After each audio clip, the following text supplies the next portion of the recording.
Voilà, donc ici je veux voir ce que c'est que une partition au travers d'un exemple bien précis. Partition d'un ensemble. Donc je vais faire une partition de l'ensemble Z, donc de l'ensemble des entiers relatifs. Relatifs. Voilà, mais je vais appliquer pour ça, je vais dire un ensemble, voilà, Z5. Je vais appliquer Z5. Alors, qu'est-ce que c'est Z5? Z5, c'est, si vous voulez, comment est-ce qu'on peut appeler ça? Euh, c'est le reste, si vous voulez, c'est le reste de la division, on va dire, par 5. Voilà, c'est le reste de la division par 5. Donc maintenant, je vais établir donc une relation pour expliquer les partitions. Bon, cette relation, bien sûr, une relation, logiquement, c'est de E dans E, avec un graphe R. R étant le graphe, R ronde étant la relation. Pas confondre la relation et le graphe. Voilà. Et donc, c'est une relation de E fois E, de E fois E, qui va donner, le graphe est une partie de E carré, si vous voulez.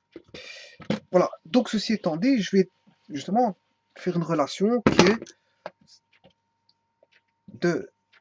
des entiers vers les entiers, bien sûr, et qui va induire un graphe R.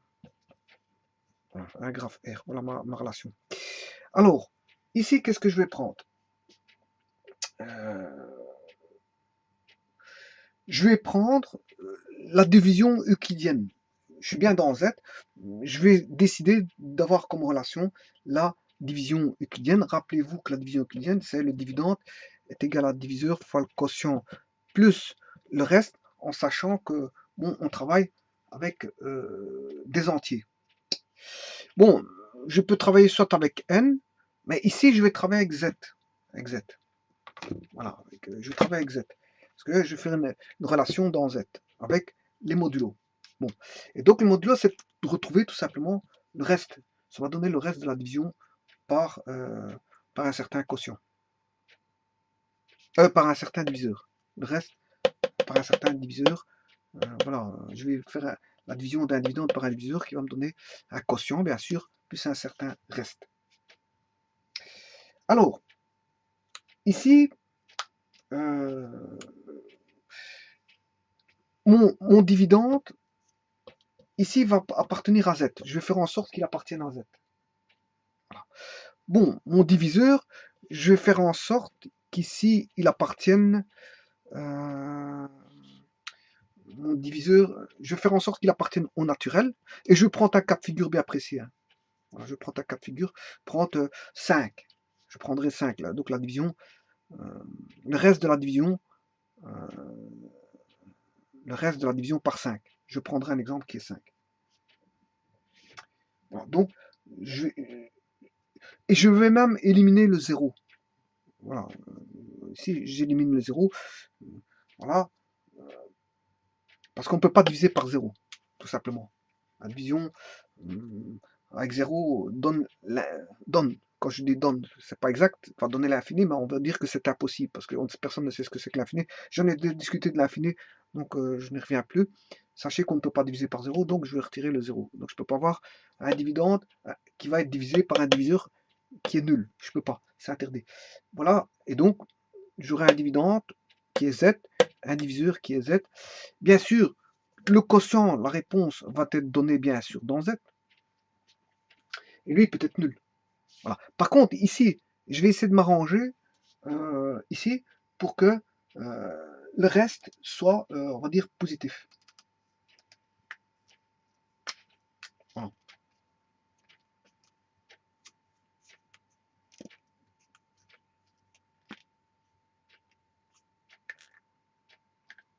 Donc, je vais m'arranger pour que le reste soit positif.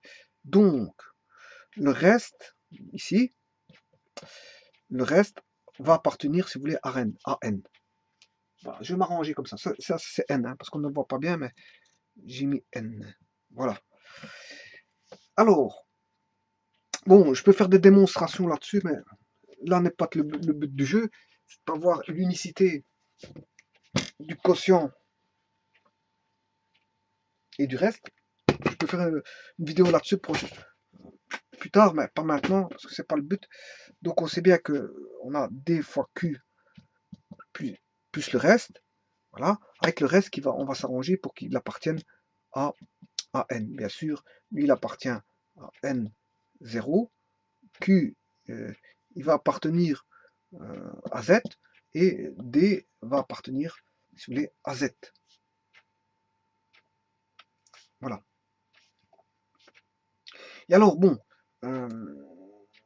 et ça, je pourrais, quel que soit le D, bien sûr, appartenant à Z, hein, ben, il va exister, si vous voulez, d'après l'unicité du diviseur, enfin du quotient et du reste, il n'existe qu'un seul quotient et reste, pour lequel le quotient appartient à Z et le reste appartient, dire, au naturel.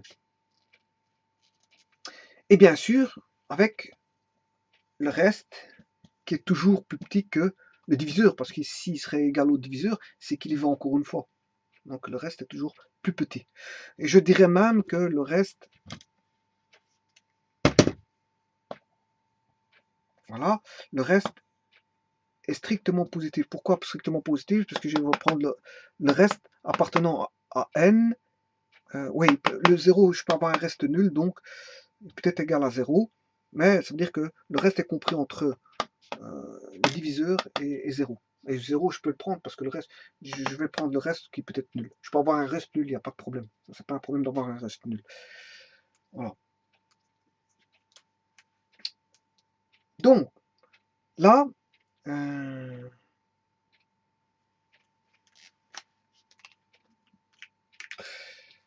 alors, comment est-ce qu'on pourrait noter ça?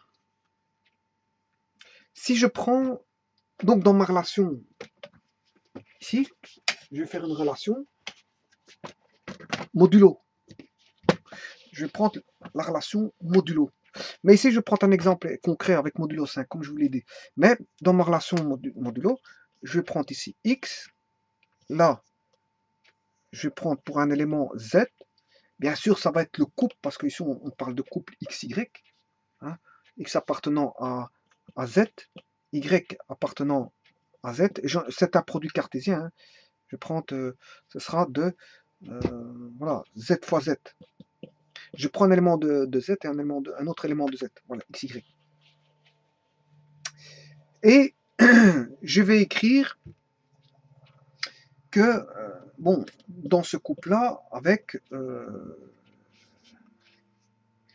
y, qui est, si vous voulez, enfin, ou x, dire, bien sûr, xy appartient au graphe, hein, au graphe de la relation, avec x qui a, voilà, le modulo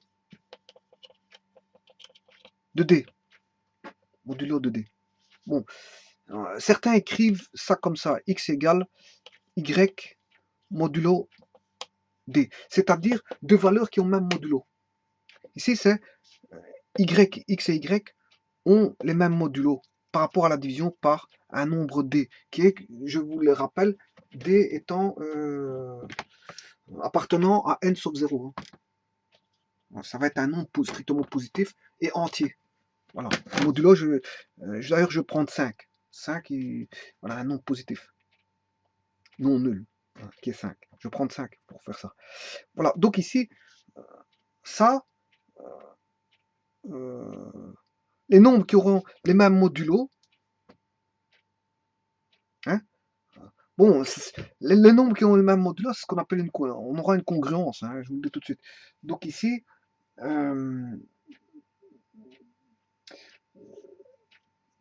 voilà.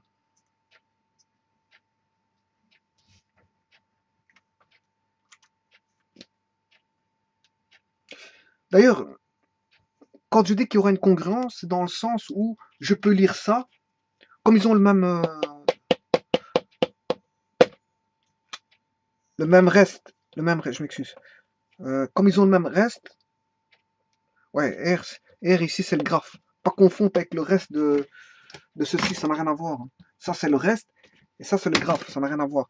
Bon, X et Y ont même reste, R. Ça veut dire reste.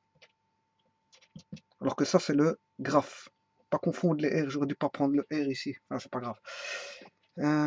Donc X et Y ont même graphe, même reste, pardon, je m'excuse, même reste. Donc X et Y, on dirait qu'ils sont congrus.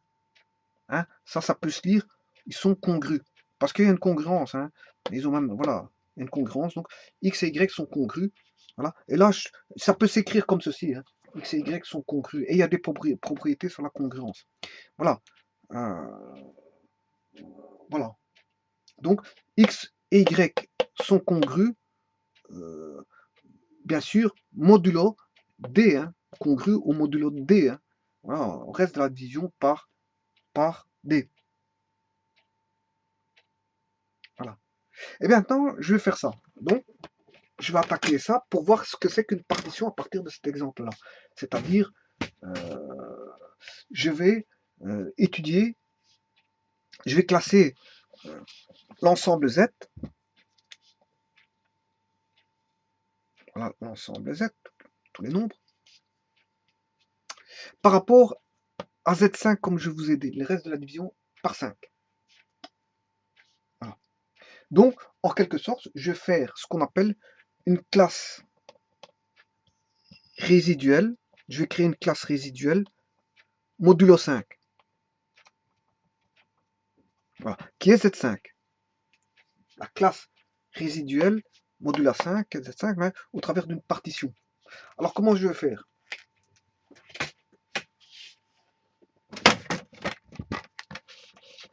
Bien, regardez comment ce que je vais faire. Attention que je suis dans Z. Rappelez-vous que le dividende est égal au diviseur fois le quotient plus le reste. Bien sûr, avec les conditions que je vous ai données tout à l'heure. Le problème n'est pas là. Ce qu'il faut savoir, c'est que si je fais 8, bien, c'est 5 fois 1 plus 3. Donc le reste ici vaudra 3. Il n'y a pas de problème. Voilà. Donc, voilà. Si je fais 9 est égal à 5 fois 1 plus 4. Bon, 10, vous comprendrez, c'est 5 fois 2 plus... voilà. Je peux refaire tout un ensemble. Hein, et vous allez comprendre comment ça se passe dans les naturels positifs et dans Z négatif. N qui est Z+, voilà, et je vais voir comment ça se passe dans Z-, parce qu'il faut que c'est une petite remarque à faire que je vais faire, mais tout d'abord, voyons voir comment ça se passe. Je prends 8, 9, 10, 11, 12, 13, 14, 15, et je pourrais continuer pour vous expliquer ça. 5 fois 1, 5 fois 1, 5 fois 2. 5 fois 2, 5 fois 2, 5 fois 2, 5 fois 2, 5 fois 3. Voilà, là le reste, il reste pour 8, une fois 5, 5, il reste 3. Une fois 5, 5, là il reste 4. 10, le reste il vaut 0. Là il reste 1. Là il va rester 2, 3, 4, et puis 0. Et chaque fois ça va être, c'est pour ça qu'on dit qu'il y a une congruence, parce que ça va être cyclique. Ça va être cyclique.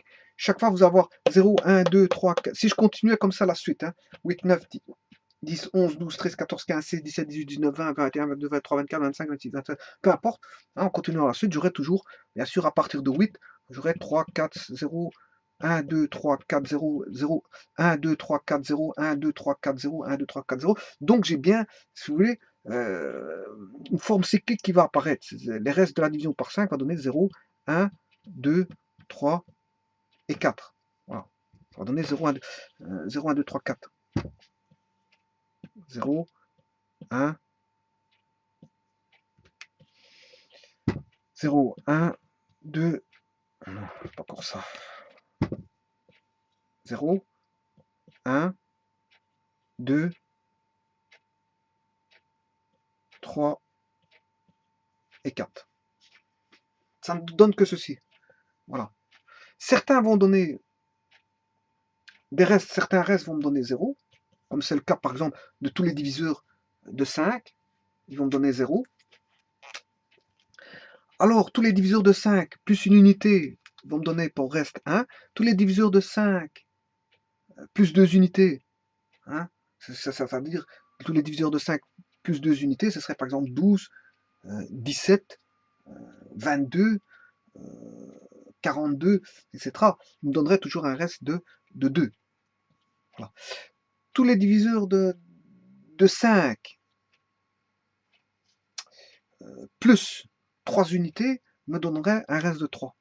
Tous les diviseurs de 5 plus 4 unités me donneraient un reste de 4. C'est ça que ça veut dire à la lecture. Et c'est cyclique, donc voilà, c'est congruent. C'est une congruence.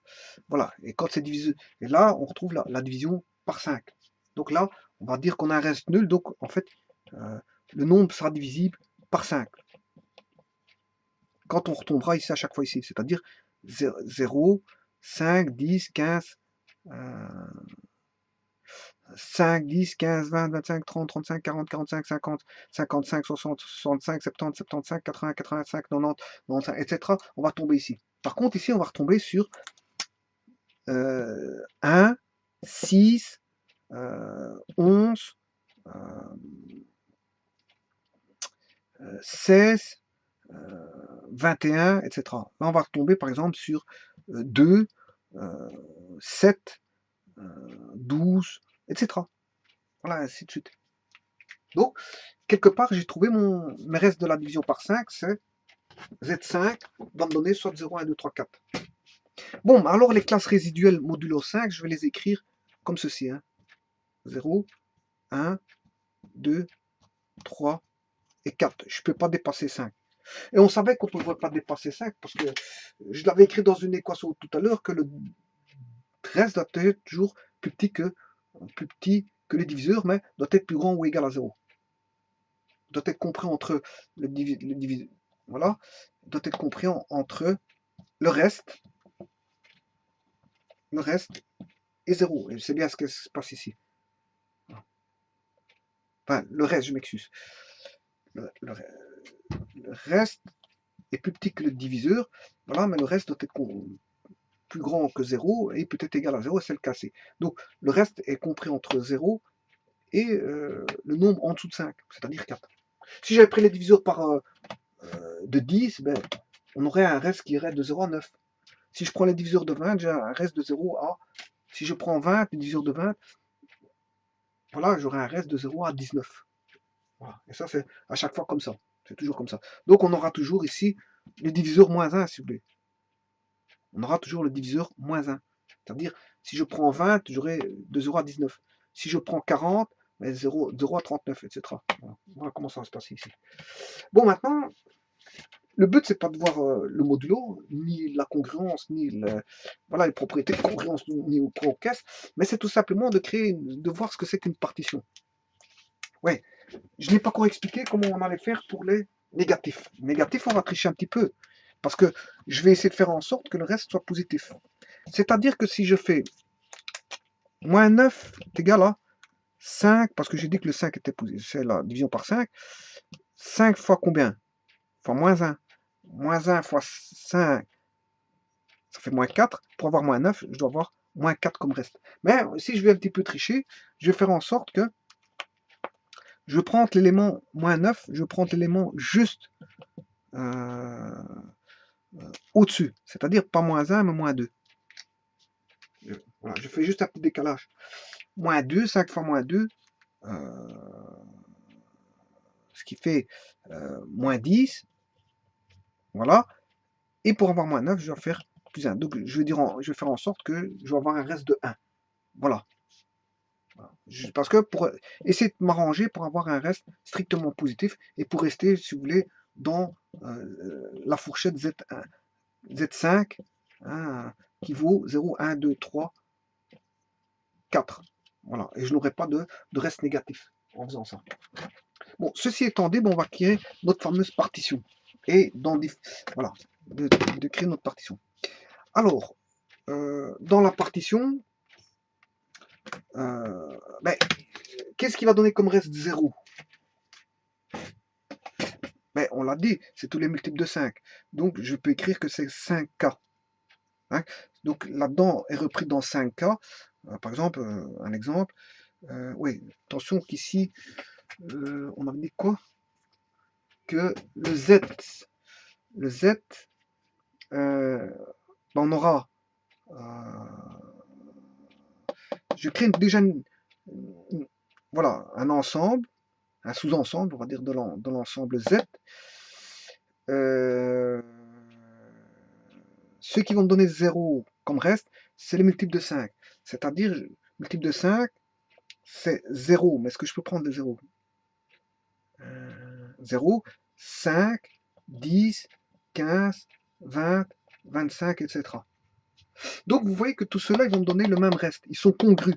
5 est congru à 10, 10 est congru à 5, 10 est congru à 0, 0 est congru à 10. Voilà, il y a de congruence entre eux en fait. Voilà, il y a une relation que je ne vais pas expliquer ici. Je pourrais refaire l'ensemble ici plus tard et voir qu'on a une relation d'équivalence, c'est-à-dire qu'on aura la réflexivité, la transitivité et la symétrie. Mais bon, le but, c'est pas de voir ça ici.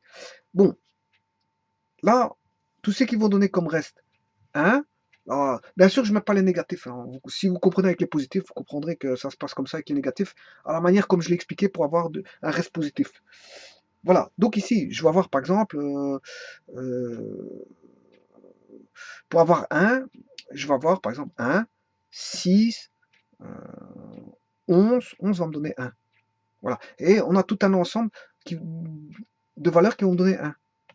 J'aurai tout un ensemble de valeurs qui vont me donner 2, qui sont congrues entre elles, tout un ensemble de valeurs qui vont me donner 3, et un ensemble de valeurs qui vont me donner 4. Voilà. À partir de ça, je peux définir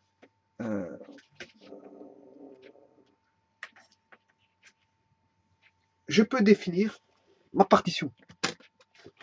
Alors, ma partition,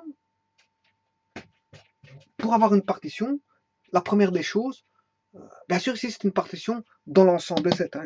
J'ai fait une partition dans l'ensemble Z.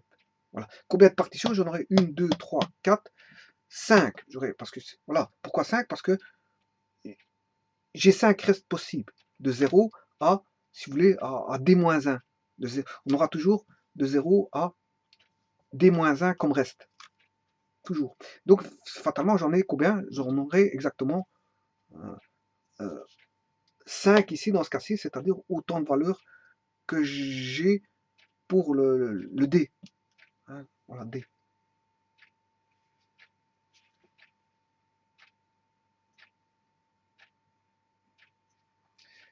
Alors, donc le D ici, je l'avais bien fixé à N0, donc je peux prendre le 0, il n'y a pas de problème. C'est pas un problème. Voilà, donc maintenant, définition, je veux dire la partition, à partir de ça. Ce que je viens de faire, j'ai créé vraiment ce qu'on appelle une partition dans l'ensemble Z. Pourquoi une partition? Parce que déjà, une partition, pour dire, dans partition, on entend partitionner. Partitionner, ben, je ne peux pas partitionner l'ensemble vide. Hein.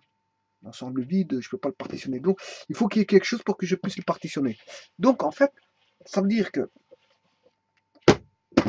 pour moi, aucune des parties, les parties, c'est les 5 parties qu'on a là. J'ai 5 parties. 1, 2, 3, 4, 5. C'est 5 sous-ensembles. J'ai créé 5 sous-ensembles. Voilà, donc c'est 5 sous-parties. 5 parties, je m'excuse. 5 parties. Voilà. Aucune des parties ne doit être vide. Alors, dès le moment où vous avez un ensemble qui serait comme ceci, assuré comme ceci pour représenter l'ensemble vide, que j'en ai 1, ou 2, ou 3, ou 4, d'office, ce n'est pas une partition. Donc, pour qu'on ait une partition, il faut qu'on ait déjà, si vous voulez, des éléments, si vous voulez, ici, dans cette partie-là, des éléments dans cette partie ici, des éléments dans cette partie-là. Enfin, tous les éléments doivent contenir au moins un élément. On ne peut pas avoir une partie vide, si vous voulez. On ne peut pas avoir une partie vide. Voilà. Donc, voilà. Voilà. Ici, j'ai bien 5 parties, parce que j'ai la classe qui va me donner pour reste 0, la classe qui va me donner le reste 1, la classe qui va me donner le reste 2, et il y a une infinité de valeurs ici, une infinité ici, une infinité là, une infinité là. Voilà. Ce ne sont pas des ensembles finis ici. Hein. Voilà, ce sont des ensembles infinis. Voilà. Et alors, Comment on sait que c'est le premier critère? Aucune des parties ne doit être vide. Le second critère, ça c'est le premier critère, et ici justement on a le cas, hein, aucune des parties est vide. Donc ça commence bien pour avoir une partition, mais ça ne suffit pas. Voilà, il faut un deuxième critère. Il faut se dire qu'aucun élément n'est dans deux parties à la fois.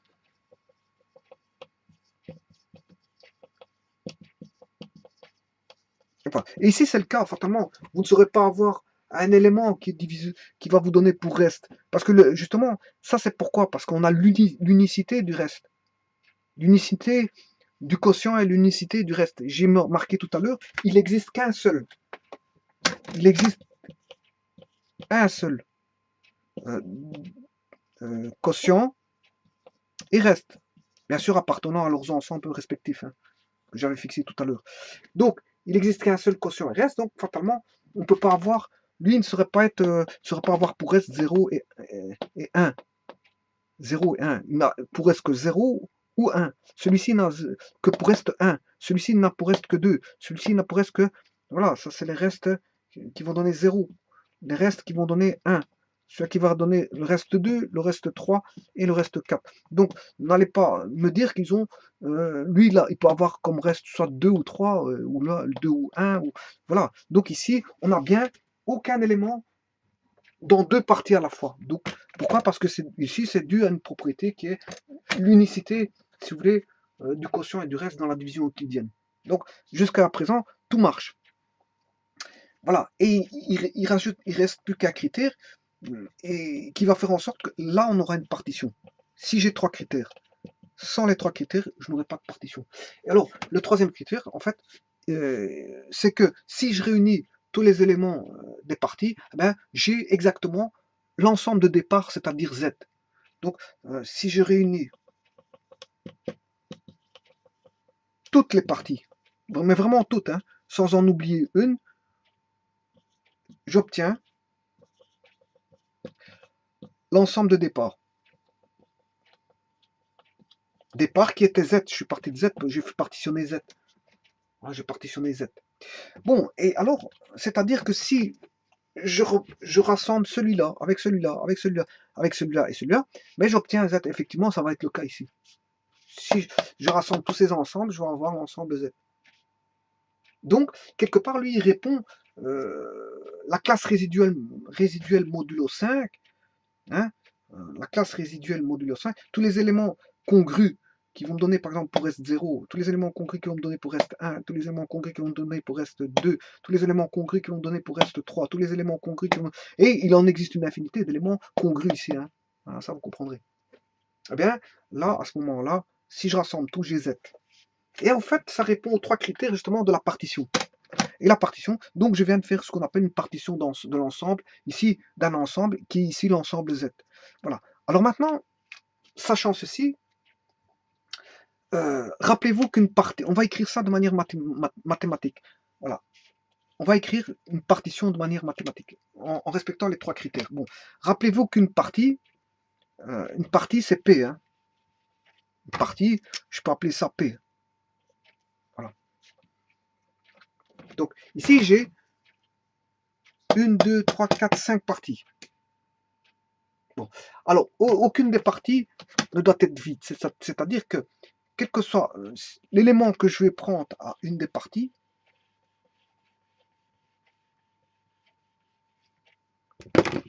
donc, si je prends X, et ça, quel que soit le X hein, que je vais prendre, appartenant à une des parties, qu'est-ce que je peux dire? Mais que le X est différent de l'ensemble vide.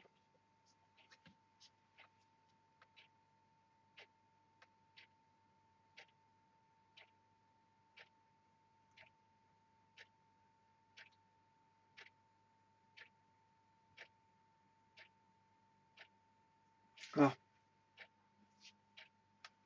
Et ça, c'est de se dire qu'en fait, on a aucune partie n'est vide.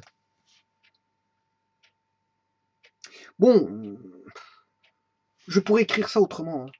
Si je prends des parties, Je n'aime pas trop cette écriture, mais enfin bref, je vais écrire ça autrement.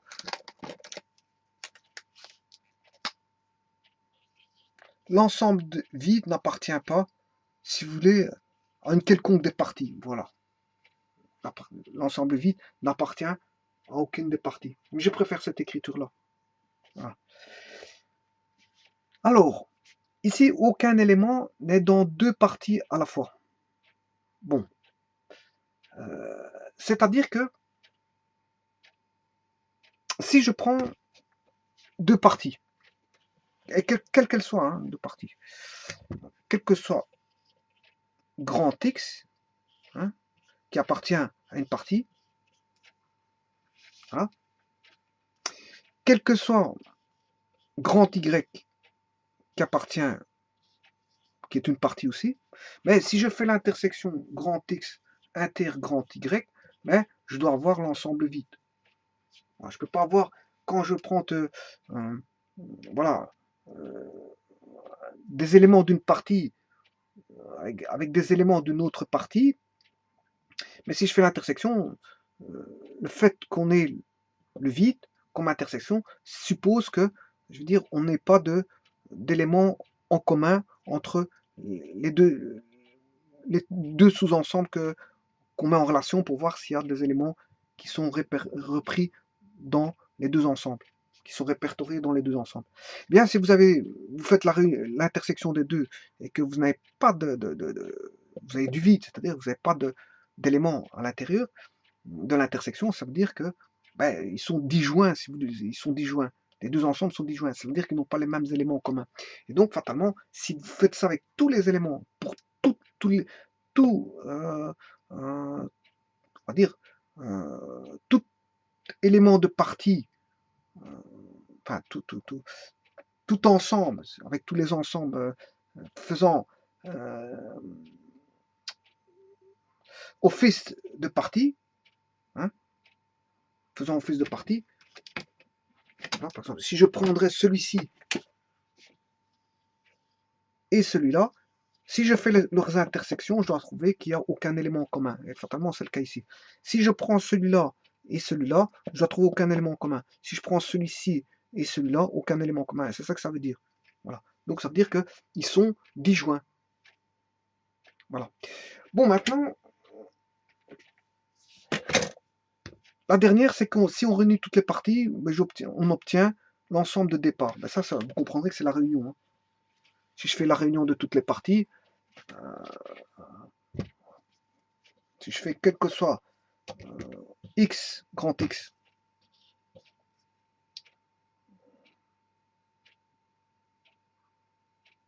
ouais, ici, quand je disais aucune des parties n'est vide, aucune des parties n'est vide, bien sûr, c'est quel que soit grand X, hein, bien sûr, quel que soit grand X, appartenant à P, voilà, eh bien, qu'est-ce qu'on peut dire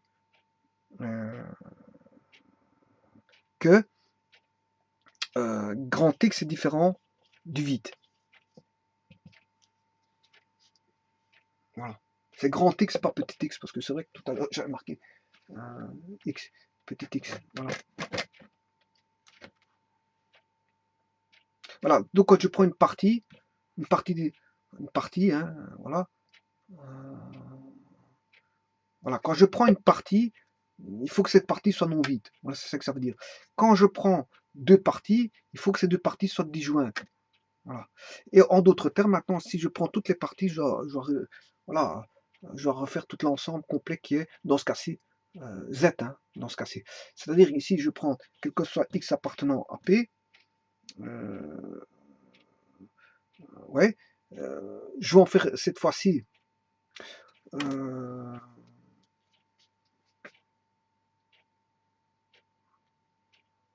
la réunion complète des X. Je peux écrire ça comme ça parce que ce sont plutôt des écritures. Hein, voilà. Donc si je fais la réunion, ça s'écrit comme ça. La réunion, ça c'est union de toutes les parties X appartenant bien sûr à P. Bien, ça doit donner l'ensemble de départ. Voilà. Et dans ce cas-ci, l'ensemble de départ, voilà, l'ensemble de départ.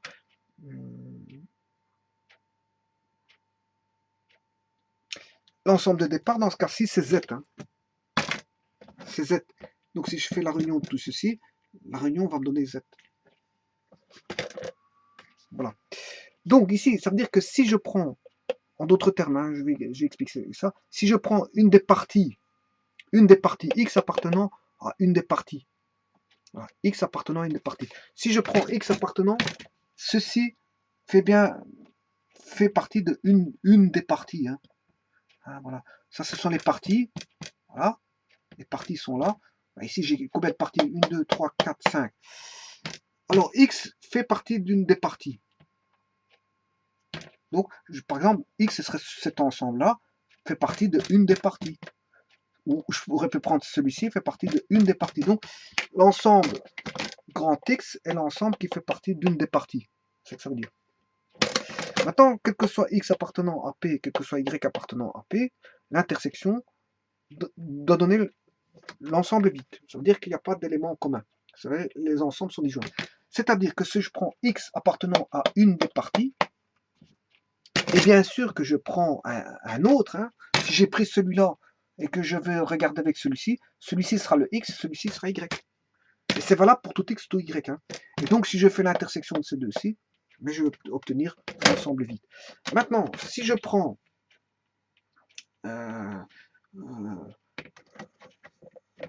ouais, parce que tout à l'heure, je parlais d'éléments, mais c'est des éléments de partie par rapport à des parties, c'est ça que je veux dire.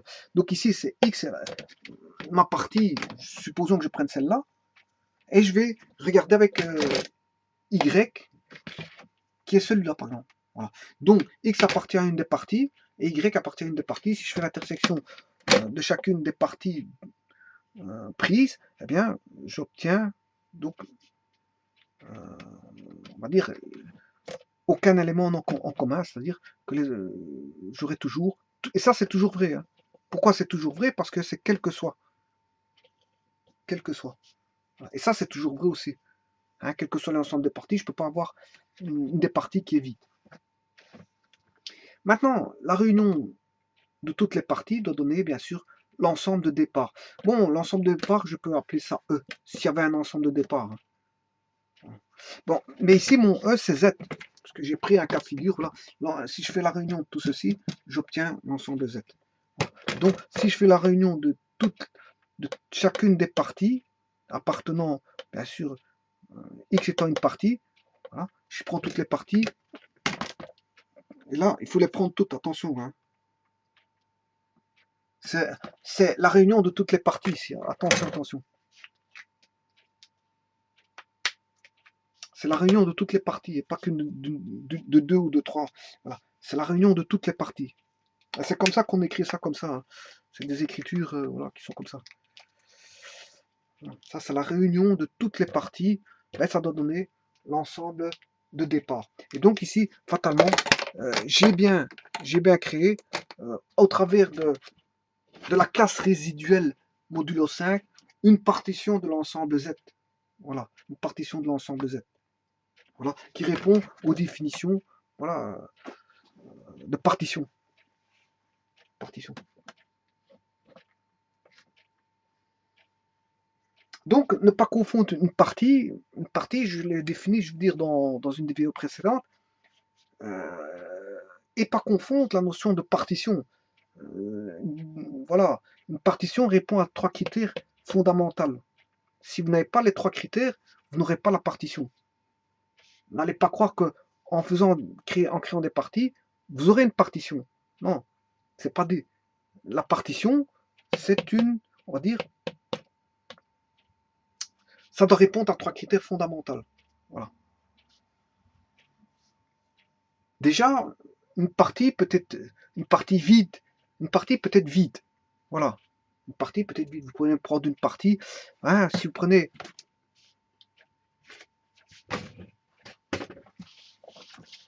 prenez par exemple, voilà, je vais prendre par exemple E qui vaut A,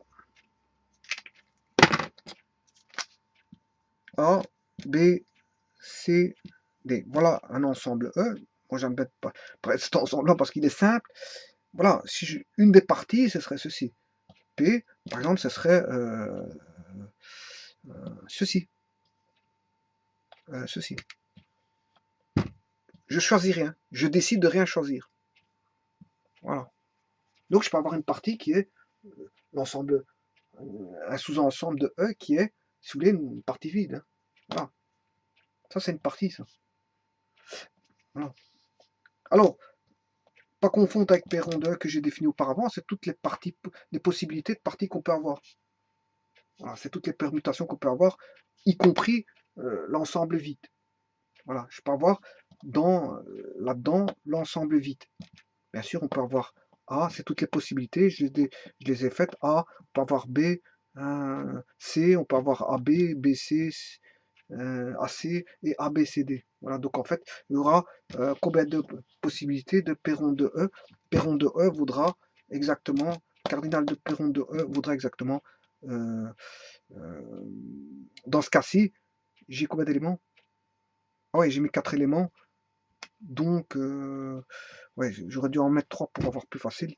Voilà, donc ce sera 2 exposants 3. J'aurai 8 possibilités. Donc le cardinal de Perron de E voudra 8, si vous voulez. Voilà, c'est toutes les possibilités, voilà, de prendre, de prendre toutes les parties possibles de l'ensemble E. Voilà. Et maintenant, pas confondre ça, on a une partie, ça c'est Perron de E, Perron de E, Perron de E, pas confondre Perron de E, et pas confondre maintenant une partition, voilà, une partition qui est, je veux dire, qui doit répondre à 3 critères, une partition qui doit répondre à 3 critères. Voilà, pas confondre ceci qui est Perron de E composé de 8 éléments, et une partition qui doit répondre à 3 critères. Voilà, pas confondre un ensemble E, une partie, Perron de E et une partition. Pas confondre ceci en fait. Voilà, voilà, je vous remercie beaucoup.